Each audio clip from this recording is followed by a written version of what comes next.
উৎসাহ উদ্দীপনায় ঢাকার 2 সিটিতে চলছে প্রার্থীদের নির্বাচনী প্রচার। দক্ষিণে ভাতিজা ও চাচি সম্বোধন করে পাল্টাপাল্টি অভিযোগ। আমি তাকে বলতে চাই, বাবা তুমি তোমার মতো কাজ করো, আমাকে আমার মতো কাজ করতে দাও। পোস্টার ছিঁড়ে ফেলে, কেটে ফেলে, পুড়িয়ে ফেলে এরকম করা ঠিক না। উনি আমার চাচি মায়ের মতো, যদি কোনো ধরনের সমস্যা মনে করেন উনি আমাকে ফোন করতে পারেন, আমি অবশ্যই ব্যাপারটা দেখব।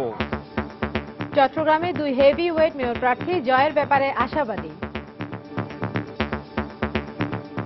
ওনারা আমাদেরকে আশ্বস্ত করেছেন বিগত বারের ন্যায় এবার তারা আমাদেরকে অধিক ভোটে আমাদেরকে প্রদান করবেন। যেখানে যাচ্ছি সেখানে শুধু গত 14 বিদায়ী মেয়রের ব্যর্থতার কথাই শুনতে হচ্ছে।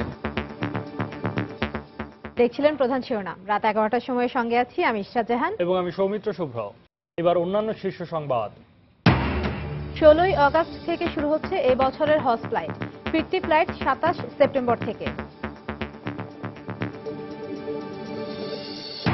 রাজশাহী বিশ্ববিদ্যালয়ের শূন্য পদে নিয়োগ দিতে ভিসিকে হুমকির অভিযোগ স্থানীয় আওয়ামী লীগের কয়েকজন নেতার বিরুদ্ধে, অস্বীকার নেতাদের।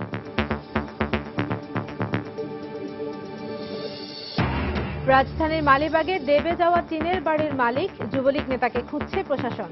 12টি লাশ উদ্ধার, সীমিত করা হয়েছে উদ্ধার অভিযান।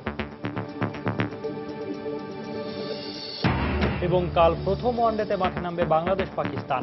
জয়ের দৃঢ় প্রত্যয় সাকিবের কণ্ঠে, ফেভারিট হিসেবে টাইগারদের এগিয়ে রাখছেন পাক কোচ।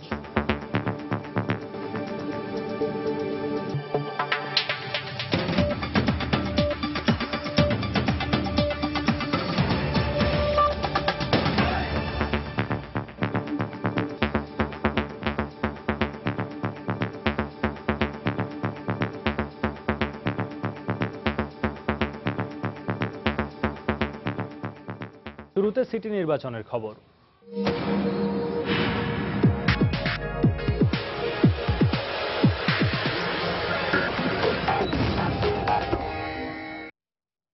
ঢাকা দক্ষিণ ও উত্তর সিটিতে আজও প্রচারণায় ব্যস্ত ছিলেন বিভিন্ন দল সমর্থিত মেয়র প্রার্থীরা। দক্ষিণে গণসংযোগকালে বিএনপি সমর্থিত মেয়র প্রার্থী মির্জা আব্বাসের স্ত্রী আফরোজা আব্বাস অভিযোগ করেন প্রচারে বাধা দিচ্ছেন আওয়ামী লীগ সমর্থিত প্রার্থী সাঈদ খোকন। তবে সাঈদ খোকন এই অভিযোগ অস্বীকার করে বলেছেন, পারিবারিক সম্পর্ক থাকায় উভয় প্রার্থীর প্রচারণায় কোনো প্রভাব পড়ছে না। বছরের অন্যান্য সময় জনপ্রতিনিধিদের কাছে না পেলেও ভোটের আগে আগে ঠিকই কাছে পাওয়া যায় তাদের। তারা নিজেরাই আসেন ভোটারদের দাঁড়ে দাঁড়ে। এ সুযোগে নানা অসঙ্গতির কথা তুলে ধরেন এলাকাবাসী। আনতে আইলে হাতে হাতে হাত মিলে, কিন্তু যাইতে হলে আপনার ঈদে পুলিশের গার্ড থাকে, আমরা যাইতে পারি না, তাদের সাথে দেখা করতে পারি না, তাই কিভাবে কি করবো? যখন জনগণের প্রতিনিধি হবে তখন যেন তারা আমাদের পাশে থেকে, এই প্রত্যাশাটাই হচ্ছে। আমি আওয়ামী লীগ বা বিএনপি বুঝি না, যা ভালো মনে করবো সে আমার কাছে যোগ্য ব্যক্তি মনে হবে, তাকেই আমি ভোট দেব। ঢাকা দক্ষিণের বিএনপি সমর্থিত মেয়র প্রার্থী মির্জা আব্বাসের পক্ষে তার স্ত্রী বৃহস্পতিবার সকালে রাজধানীর সায়েদাবাদ যাত্রাবাড়ি এলাকায় গণসংযোগ করেন। এই সময় তিনি অপর প্রার্থী সাঈদ খোকনের বিরুদ্ধে প্রচারণায় বাধা দেওয়ার অভিযোগ করেন। আমি তাকে বলতে চাই, বাবা তুমি তোমার মতো কাজ করো, আমাকে আমার মতো কাজ করতে দাও। আমাদের এইভাবে পোস্টার ছিঁড়ে ফেলে, কেটে ফেলে, পুড়িয়ে ফেলে এরকম করা ঠিক না। আশা করছি সরকার জামিনের সুযোগ সৃষ্টি করে দেবে এবং মির্জা আব্বাস সমান সুযোগ নিতে পারবে প্রচারণার ক্ষেত্রে। আর ইস্তেহার আশা করছি 2-3 দিনের মধ্যেই ঘোষণা করবে ইনশাআল্লাহ। এদিকে যাত্রাবাড়ি এলাকায় গণসংযোগের সময় আওয়ামী লীগ সমর্থিত সাঈদ খোকন এ অভিযোগের জবাব দেন। এ সময় ঢাকার উন্নয়নে ভোটারদের নানা প্রতিশ্রুতি দেন। সবাই আমার মনে হয় যে সুবিধাজনক অবস্থানে আছে। আমি আগেও বলেছি যে উনি আমার চাচি মায়ের মতো, যদি কোনো ধরনের সমস্যা মনে করেন উনি আমাকে ফোন করতে পারেন, আমি অবশ্যই ব্যাপারটা দেখব। রাজনীতিতে মত পার্থক্য থাকতে পারে, সেটা আলাদা বিষয়, কিন্তু আমাদের তো একটা পারিবারিক সম্পর্ক আছে। অন্যদিকে মিরপুর এলাকায় নির্বাচনী প্রচারণায় নির্বাচনের জয়ের ব্যাপারে শতভাগ আশাবাদের কথা জানান উত্তর সিটি কর্পোরেশনের আওয়ামী লীগ সমর্থিত মেয়র প্রার্থী আনিসুল হক। মানুষের চোখে উৎসাহ, চিবুকে উৎসাহ, রঙে উৎসাহ, গায়ে উৎসাহ, ভোট দিতে চায় মানুষ 28 তারিখে, এবং সেই পরিবেশ প্রতিদিন ভালো হচ্ছে। সাধারণ মানুষের দিকে তাকালে আমার মনে হয় যে আমি তাদের সমর্থনের প্রার্থী। ইজাজ শৌমিক, সময় সংবাদ, ঢাকা। এদিকে দলীয় নেতাকর্মীদের নিয়ে সকাল থেকে প্রচারণা চালিয়েছেন চট্টগ্রাম সিটি কর্পোরেশন নির্বাচনে মেয়র প্রার্থী আজম নাসিরউদ্দিন এবং এম মঞ্জুর আলম।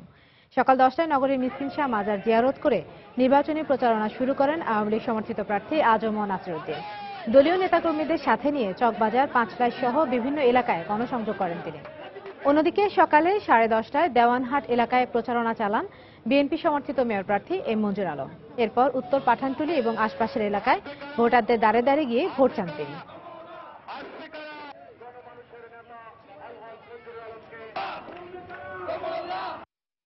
প্রচুর সাড়া পাচ্ছি, কারণ যেখানে যাচ্ছি সেখানে শুধু গত 14 বিদায়ী মেয়রের ব্যর্থতার কথাই শুনতে হচ্ছে এবং জনগণ এইগুলো আমি আগে অতটুকু ধারণা ছিল না। ভোটাররা বলছে যে উনি 5 বছর আসেননি এলাকায়। বিগত নির্বাচনেও এই এলাকা থেকে আমরা বিপুল ভোট পেয়েছিলাম। এবারও ওনারা আমাদেরকে আশ্বস্ত করেছেন বিগত বারের ন্যায় এবারে তারা আমাদেরকে অধিক ভোটে আমাদেরকে প্রদান করবেন। অন্যান্য প্রসঙ্গ, বাংলাদেশ থেকে আগামী 16 আগস্ট শুরু হবে এবছরের পবিত্র হজ ফ্লাইট। চলবে 18 সেপ্টেম্বর পর্যন্ত। দুপুরে সচিবালয়ে হজ ব্যবস্থাপনা নিয়ে আন্তঃমন্ত্রণালয় সভা শেষে বেসামরিক বিমান পরিবহন ও পর্যটন মন্ত্রী রাশেদ খান মেনন সাংবাদিকদের এ তথ্য জানান। হজের ফিরতি ফ্লাইট আগামী 27 সেপ্টেম্বর থেকে শুরু হবে বলেও জানান তিনি। মন্ত্রী বলেন, এবার বিমান বাংলাদেশ ও সৌদি এয়ারলাইন্স যৌথভাবে সমান সংখ্যক হজযাত্রী পরিবহন করবে। হজযাত্রীরা হাত ব্যাগের মাধ্যমে 7 কেজি এবং সর্বোচ্চ 2টি ব্যাগে 32 কেজি পর্যন্ত মালামাল বহন করতে পারবেন। এছাড়া হজ শেষে ফেরার সময় সাথে করে জমজমের পানি আনতে পারবেন না জানিয়ে বিমানমন্ত্রী বলেন, এয়ারলাইন্স কর্তৃপক্ষ আগেই জমজমের পানি নিয়ে এসে শাহজালাল বিমানবন্দরে জমা রাখবে এবং সেখান থেকে এটি সংগ্রহ করতে পারবেন তারা। এদিকে সাধারণ শ্রেণীর হজযাত্রীদের $1,500 এবং বিজনেস ক্লাসের হজযাত্রীদের জন্য এবছর $2,500 ভাড়া নির্ধারণ করা হয়েছে। সৌদি এবং বিমান উভয়ই 16 আগস্ট তারা শুরু করবেন এবং 18 সেপ্টেম্বর হজ যাত্রা শেষ হবে। আর ফিরতি যাত্রা হবে 27 সেপ্টেম্বর থেকে 28 অক্টোবর পর্যন্ত। হজের জন্য সাধারণ যেটা হচ্ছে সেটা হচ্ছে $1,500 এবং বিজনেস ক্লাসের জন্য $2,500। জমজম পানি যাত্রী যারা হজ যাত্রী যারা রয়েছেন তারা ফিরতি ফ্লাইটে তারা বহন করবেন না। এর আগেই সেগুলোকে নিয়ে এসে আমাদের এয়ারপোর্টে এগুলো স্টোর করা হবে এবং হজযাত্রী যখন ফিরে আসবেন তাদের লাগেজের সাথে প্রত্যেকের সাথে তাদের প্রাপ্য যে জমজম পানি সেই জমজম পানি তারা সেখানে পাবেন। বিএনপি চেয়ারপারসন বেগম খালেদা জিয়া সহ দলটির 4 নেতার বিরুদ্ধে দায়ের করা নাশকতার মামলা তদন্ত প্রতিবেদন আগামী 17 মে দাখিলের জন্য নির্দেশ দিয়েছেন আদালত। সকালে গুলশান থানা পুলিশের সময় আবেদনের পরিপ্রেক্ষিতে ঢাকা মহানগর হাকিম মারুফ হোসেন এই তারিখ ধার্য করেন। গত 2 ফেব্রুয়ারি জননেত্রী পরিষদের সভাপতি এবি সিদ্দিকী গত 6 জানুয়ারি থেকে চলা হরতাল অবরোধে সারা দেশে নাশকতায় মৃত্যুর ঘটনায় এই মামলাটি দায়ের করেন। মামলায় BNP chairperson Begum Khaleda Zia, vice chairman Shamsher Mubin Chowdhury, স্থায়ী কমিটির সদস্য রফিকুল ইসলাম মিয়া এবং ঢাকা বিশ্ববিদ্যালয়ের সাবেক উপাচার্য অধ্যাপক এমাজউদ্দিনকে আসামি করা হয়। বিএনপির ভারপ্রাপ্ত মহাসচিব মির্জা ফখরুল ইসলাম আলমগীরকে পল্টন থানার একটি মামলায় জামিন দেয়া হলেও পল্টন ও মতিঝিল থানার অপর 3 মামলায় কেন জামিন দেয়া হবে না তা জানতে চেয়ে রুল জারি করেন হাইকোর্ট। আগামী 2 সপ্তাহের মধ্যে এ রুলের জবাব দিতে বলা হয়েছে। দুপুরে শুনানি শেষে বিচারপতি মোহাম্মদ নুরুজ্জামান ও বিচারপতি জাফর আহমেদের সমন্বয়ে গঠিত হাইকোর্টের দ্বৈত বেঞ্চ এই আদেশ দেন। হরতাল অবরোধে গাড়ি পোড়ানো সহ নাশকতার অভিযোগে বিএনপির ভারপ্রাপ্ত মহাসচিবের বিরুদ্ধে রাজধানীর পল্টন ও মতিঝিল থানায় এই 4টি মামলা দায়ের করে পুলিশ।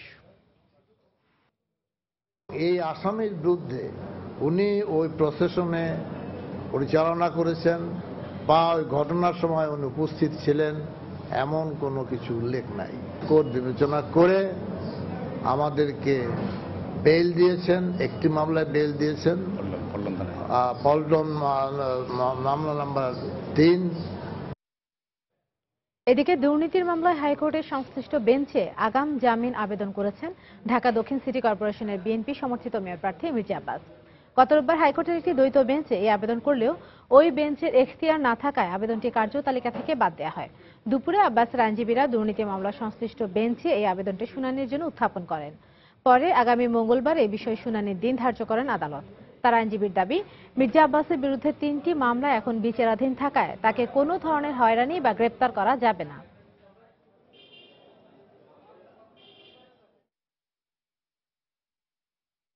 হাইস কোর্টে বিচারকদের আছে 1-2টা মামলা স্প্লিট জাজমেন্ট হয়েছে, সেখানে যদি তৃতীয় মাননীয় প্রধান বিচারপতি তৃতীয় কোর্টে পাঠাবেন এটা, সেখানে মির্জা আব্বাস উপস্থিত থাকতে হবে। তাহলে কি কন্টেম্প্ট হবে না? মির্জা আব্বাসকে সর্বোচ্চ আদালতের প্রতি ন্যূনতম শ্রদ্ধা থাকে যদি সরকারের, তাহলে তাকে গ্রেপ্তার করবেন আমরা আশা করি। বেগম খালেদা জিয়ার মানুষ পুরানো রাজনীতির জবাব জনগণ ব্যালটের মাধ্যমে দেবে বলে মন্তব্য করেছেন বাণিজ্যমন্ত্রী তোফায়েল আহমেদ। দুপুরে সচিবালয়ে কানাডিয়ান হাই কমিশনারের সঙ্গে সাক্ষাৎ শেষে তিনি কথা বলেন। আসন্ন সিটি কর্পোরেশন নির্বাচন সুষ্ঠু হবে বলেও আশা প্রকাশ করেন তিনি। তারেক জিয়ার বিরুদ্ধে ইন্টারপোলের রেড নোটিশের বিষয়ে কোনো রাজনৈতিক সংশ্লিষ্টতা নেই বলে জানান বাণিজ্যমন্ত্রী। যাদেরকে পুড়িয়ে মারা হয়েছে তাদের চোখের পানি গেছে, তাদের আর্তনাদ আকাশ বাতাস ভারী হয়েছে। সবচেয়ে বিচারের দিন হলো নির্বাচন, এবং ব্যালটের মাধ্যমে জনগণ বিচার করেই। তো খালেদা জিয়ার বিচার জনগণ ব্যালটের মাধ্যমে করবে। নির্বাচন নিয়ে কোনো প্রশ্নই উঠবে না, নির্বাচন নিরপেক্ষভাবে অনুষ্ঠিত হবে। নির্বাচনী প্রচারণায় বেগম খালেদা জিয়ার উপস্থিতি নির্বাচনী পরিবেশকে সংঘাতময় করে তুলতে পারে বলে আশঙ্কা প্রকাশ করেছেন আওয়ামী লীগ নেতারা। গ্রহণযোগ্য নির্বাচনের স্বার্থে বেগম জিয়াকে নির্বাচনী প্রচারণা থেকে বিরত রাখতে নির্বাচন কমিশনের প্রতি আহ্বান জানিয়েছেন তারা। দুপুরে জাতীয় প্রেস ক্লাবে আয়োজিত এক আলোচনা সভায় তারা এই আহ্বান জানান। বিএনপির নেত্রী মাঠে নামবেন, নির্বাচনের প্রচার অভিযানে অংশগ্রহণ করবেন। যিনি কয়েকদিন আগে মানুষ পুড়িয়ে মেরেছেন, তিনি যদি নির্বাচনী মাঠে নামেন, প্রচার অভিযানে নামেন, মানুষের রুদ্র রোষ থেকে তো তার পক্ষে বাঁচা সম্ভব না। নির্বাচনের সুষ্ঠু পরিবেশ বিঘ্নিত হবে, অবশ্যই নির্বাচনের পরিবেশ দূষিত হবে এবং অশান্ত পরিবেশের সৃষ্টি হবে। শান্তিপূর্ণ নির্বাচন কোন অবস্থাতেই হতে পারবে না। আচরণবিধির বিভিন্ন ক্লজ আছে, যার কারণে আইন শৃঙ্খলা পরিস্থিতির অবনতি হওয়ার সম্ভাবনা থাকবে। তাকে বিরত রাখা ব্যবস্থা নির্বাচন কমিশন নিতে পারেন। এই ব্যাপারে আইন শৃঙ্খলা রক্ষার স্বার্থে এই ব্যাপারে নির্বাচন কমিশন যথাযথ ব্যবস্থা নেবেন, আমার এটা আপিল থাকবে। একজন রাজনীতিবিদের বিরুদ্ধে আন্তর্জাতিক পুলিশ সংস্থা ইন্টারপোল রেড অ্যালার্ট জারি করেছে। তাকে বাংলাদেশের পুলিশ খুঁজছে, আইন শৃঙ্খলা বাহিনী খুঁজছে, তিনি পলাতক আসামি। এটি সমস্ত পৃথিবীকে জানিয়ে দিয়েছেন। তিনি বিএনপির সিনিয়র ভাইস চেয়ারম্যান। এটি রাজনীতিবিদ হিসাবে আমাদের সবার জন্য লজ্জাস্কর। রাত 11টার সময় আরো থাকছে। বাংলা নববর্ষে ঢাকা বিশ্ববিদ্যালয় এলাকায় নারীদের যৌন হয়রানির ঘটনায় হাইকোর্টের রুল, 1 মাসের মধ্যে প্রতিবেদন জমা দেওয়ার নির্দেশ।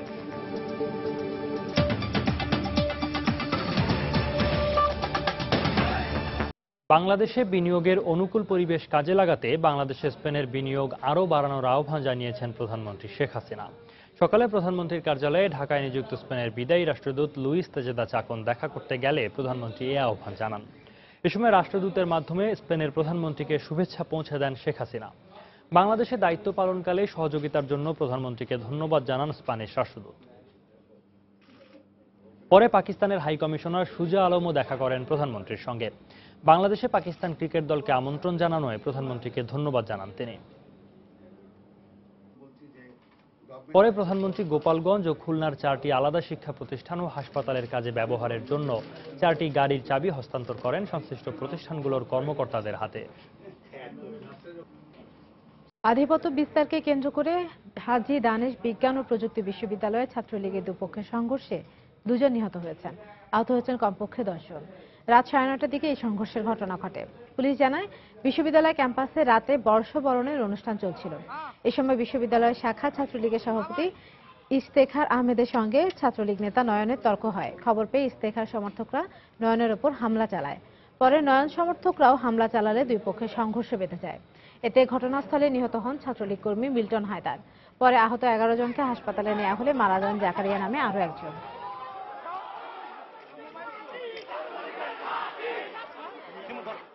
রাষ্ট্রপতি মোহাম্মদ আব্দুল হামিদের সঙ্গে সৌজন্য সাক্ষাৎ করেছেন বিএসএমএমইউর প্রতিনিধি দল ও বিমান বাহিনী প্রধান। বিকেলে বঙ্গভবনে বঙ্গবন্ধু শেখ মুজিব মেডিকেল বিশ্ববিদ্যালয়ের নবনিযুক্ত উপাচার্য অধ্যাপক ডাক্তার কামরুল হাসানের নেতৃত্বে একটি প্রতিনিধি দল সৌজন্য সাক্ষাৎ করেন। এ সময় উপাচার্য রাষ্ট্রপতিকে বিশ্ববিদ্যালয়টির উন্নয়নমূলক কর্মকাণ্ড সম্পর্কে অবহিত করেন। রাষ্ট্রপতি উপাচার্যকে মানসম্মত নার্স ও মেডিকেল টেকনিশিয়ান বাড়ানো সহ সেবার মান আরও বাড়ানোর উপর গুরুত্ব আরোপ করেন। এরপর রাষ্ট্রপতির সঙ্গে বিমান বাহিনীর প্রধান এয়ার মার্শাল মোহাম্মদ এনামুল বারী সৌজন্য সাক্ষাৎ করেন।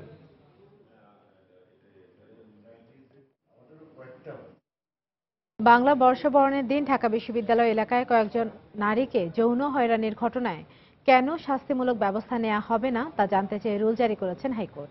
বিচারপতি কাজী রেজাউল হক ও বিচারপতি আবু তাহের মোহাম্মদ সাইফুর রহমানের সমন্বয়ে গঠিত হাইকোর্টের বেঞ্চ বিকেলে এই রুল দেন।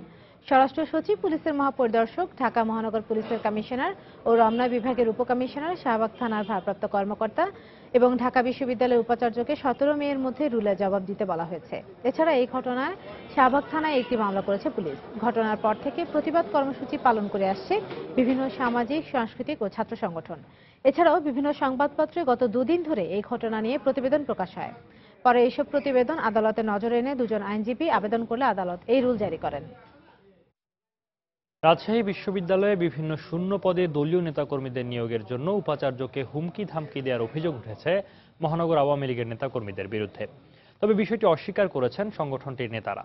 বিশ্ববিদ্যালয়ের জনসংযোগ কর্মকর্তা জানান, দুপুর 2টার দিকে মহানগর আওয়ামী লীগের সাধারণ সম্পাদক ডাবলু সরকারের নেতৃত্বে 7-8 জন নেতা রাজশাহী বিশ্ববিদ্যালয়ের উপাচার্য প্রফেসর মিজান উদ্দিনের সঙ্গে দেখা করতে প্রশাসনিক ভবনে আসেন।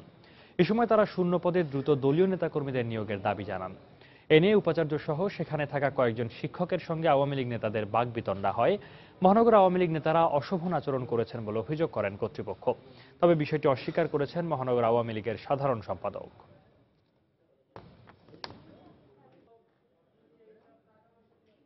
ফারুকের আসামিরা নির্দ্বিধায় পরীক্ষা দিয়ে এইখান থেকে চলে যাচ্ছে। প্রশাসন তাদের কেন অ্যারেস্ট করছে না, এটি ছাত্রলীগের দাবি ছিল, সেটি আমাদেরকে জানিয়েছে, আমরা তার কাছে বলতে গেছিলাম। কথা কাটাকাটি হয়েছে, আমাদের সাথে তার কোনো হাতাহাতি হয়নি, কোনো চেয়ারে লাত্থালাত্তি হয়নি। তারা এসে উপাচার্য মহোদয়কে বিশ্ববিদ্যালয়ের শূন্য পদে কর্মকর্তা কর্মচারী জরুরি ভিত্তিতে নিয়োগ দেওয়ার জন্য চাপ প্রয়োগ করেন, কিন্তু ভাইস চ্যান্সেলর তাদেরকে স্মরণ করিয়ে দেন যে বিশ্ববিদ্যালয়ের একটি প্রক্রিয়া আছে, বিশ্ববিদ্যালয়ের প্রয়োজন মতো প্রক্রিয়া অনুসরণ করে বিশ্ববিদ্যালয়ে নিয়োগ দেওয়া হয়। আমরা এ ধরনের অনভিপ্রেত ঘটনাকে আমরা নিন্দা জানাই, উদ্বেগের সঙ্গে লক্ষ্য করছি। এ ধরনের বিশ্ববিদ্যালয় একটা প্রতিষ্ঠান চলতে পারে না ঠিকভাবে। রাজনৈতিক নেতাদের বা মাননীয় সংসদদের তাদেরকে ধৈর্য ধরার দরকার আছে। মালিবাগ চৌধুরীপাড়া ঝিলপাড়ে দেবে যাওয়া টিনশেড বাড়ির নিচ থেকে এখন পর্যন্ত একই পরিবারের 4 জন সহ মোট 12 জনের লাশ উদ্ধার করা হয়েছে। ফায়ার সার্ভিস বলছে বাড়ির নিচে আর কোনো লাশ নেই বলে ধারণা তাদের। এদিকে ঢাকার জেলা প্রশাসক বলছেন দেবে যাওয়া বাড়িটি ছিল অনুমোদনহীন। বাড়ির মালিক ঢাকা মহানগর দক্ষিণ যুবলীগের তথ্য ও গবেষণা সম্পাদক মনিরুল ইসলামকে আইনের আওতায় আনার চেষ্টা চলছে বলেও জানান তিনি। Khan Mohammad রুমেলের report.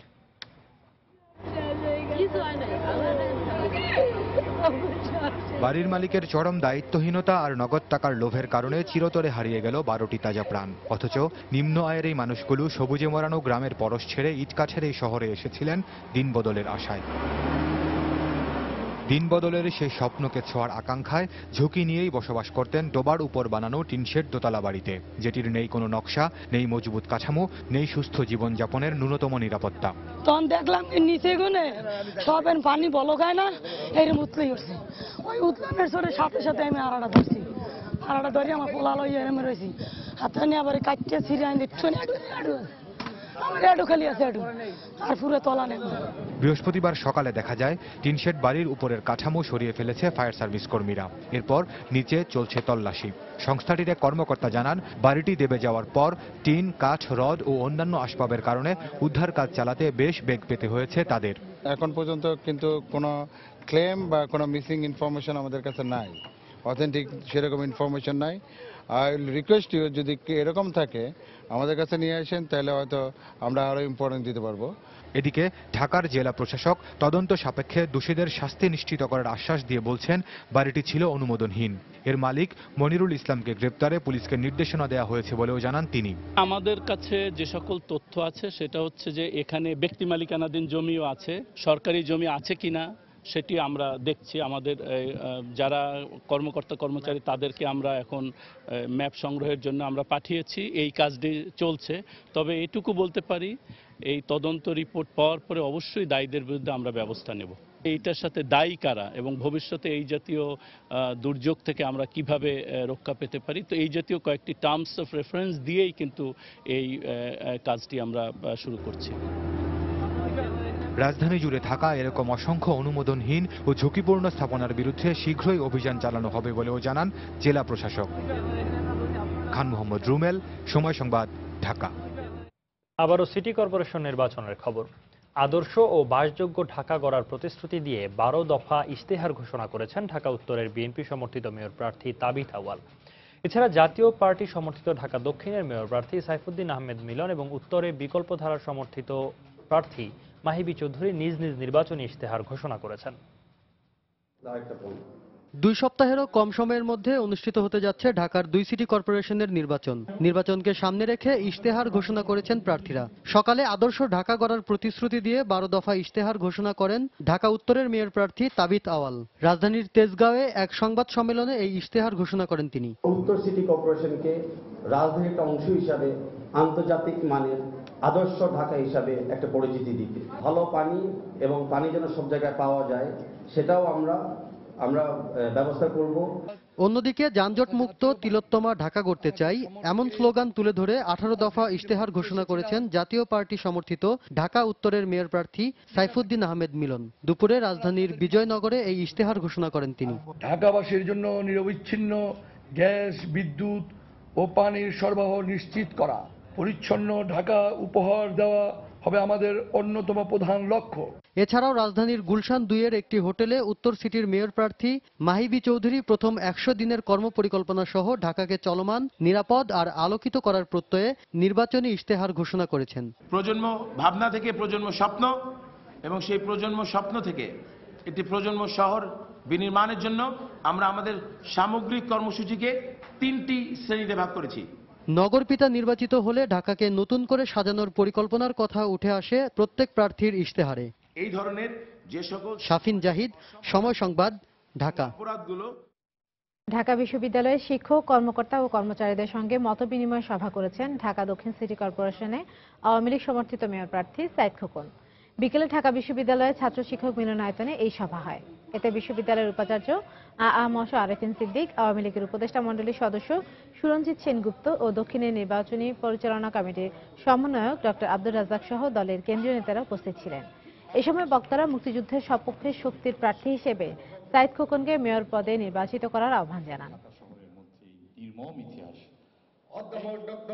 Chittagong city corporation নির্বাচন পরিচালনার কাজে নিয়োজিত প্রায় 15,500 প্রিজাইডিং অফিসার, সহকারী প্রিজাইডিং অফিসার এবং পোলিং অফিসারের 2 দফা প্রশিক্ষণের প্রথম দফা শুরু হয়েছে আজ সকালে নগরীর ডাক্তার খাস্তগীর বালিকা বিদ্যালয় এবং কাজেম আলী হাই স্কুলে এই প্রশিক্ষণ শুরু হয়। এবারের নির্বাচনে 719টি কেন্দ্রের 4,906টি বুথে ভোট গ্রহণ হবে। ভোট গ্রহণের জন্য 719 জন প্রিজাইডিং অফিসার, 4,906 জন সহকারী প্রিজাইডিং অফিসার এবং 9,812 জন পোলিং অফিসার দায়িত্ব পালন করবেন। Returning officer Abdul Baten, Chattogram metropolitan police commissioner Abdul Jalil Mondal এবং নির্বাচন কমিশনের যুগ্ম সচিব জেসমিন টুলি প্রশিক্ষণ পরিচালনা করছেন।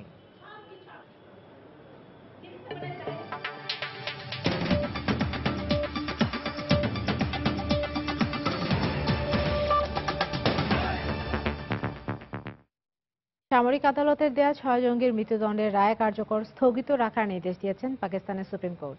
সামরিক আদালতের মৃত্যুদণ্ড দেওয়ার ক্ষমতা চ্যালেঞ্জ করে বার অ্যাসোসিয়েশনের করা আবেদনের পরিপ্রেক্ষিতে সর্বোচ্চ আদালত এই আদেশ দেন। আদালতের সিদ্ধান্ত অনুযায়ী সংবিধানের 21তম সংশোধনী নিয়ে করা পিটিশনের সুরাহা না হওয়া পর্যন্ত মৃত্যুদণ্ড স্থগিত থাকবে। সংবিধানের 21তম সংশোধনী ও পাকিস্তানি সেনাবাহিনী আইন 1952-এর আওতায় তাদের মৃত্যুদণ্ড দিয়েছিল সামরিক আদালত। সংবিধানের সবশেষ সংশোধনীতে সামরিক আদালতকে সন্ত্রাসী কর্মকাণ্ডের সঙ্গে জড়িত অপরাধীদের দ্রুত বিচার করার ক্ষমতা দেওয়া হয়েছে। গত 2 এপ্রিল জঙ্গি গোষ্ঠী তেহরিকি তালেবানের 6 সদস্যের ফাঁসি কার্যকরের নির্দেশপত্র সই করেন পাকিস্তানের সেনাপ্রধান জেনারেল রাহিল শরীফ।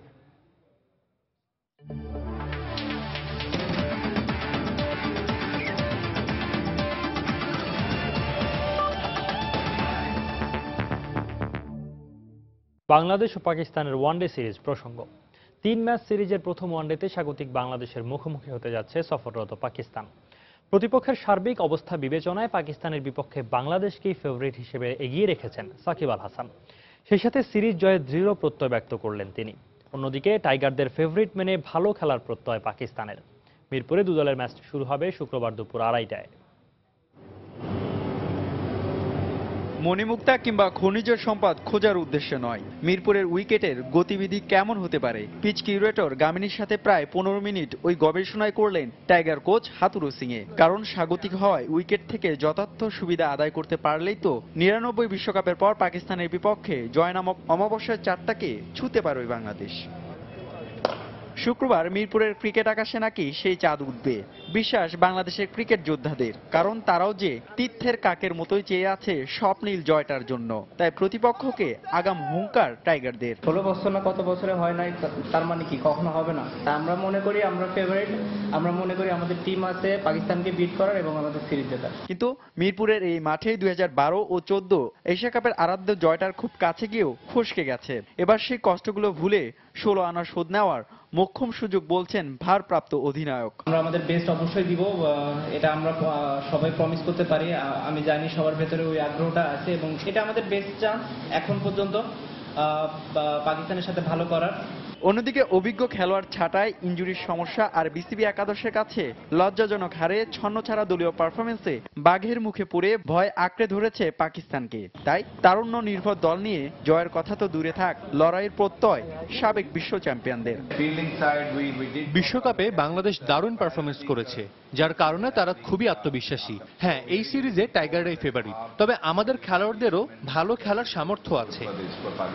পরিসংখ্যান বলছে দু দলের 32 বারের সাক্ষাতে পাকিস্তান 31 ও বাংলাদেশের জয় একটি ম্যাচে।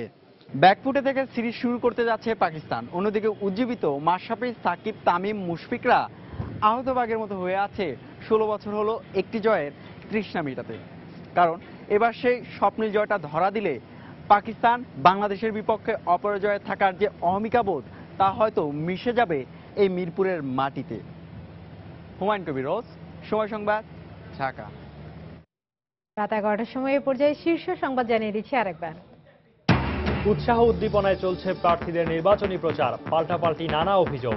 চট্টগ্রামে 2 হেভিওয়েট মেয়র প্রার্থী জয়ের ব্যাপারে আশাবাদী। আধিপত্য বিস্তারকে কেন্দ্র করে দিনাজপুরের হাজী দানেশ বিশ্ববিদ্যালয়ে ছাত্রলীগের দুপক্ষের সংঘর্ষে 2 জন নিহত, আহত 10।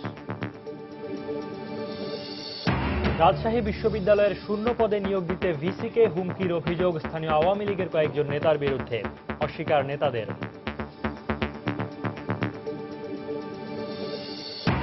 16ই আগস্ট থেকে শুরু হচ্ছে এবছরের হজ ফ্লাইট, ফিরতি ফ্লাইট 27 সেপ্টেম্বর থেকে।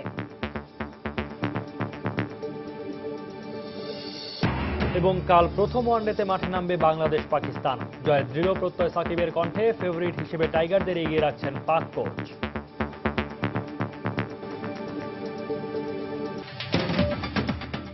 দর্শক, এই ছিল রাত 11টার সময়। যে কোনো সময় যে কোনো খবর পেতে ভিজিট করুন সময়নিউজ.tv। সঙ্গে থাকুন সময়।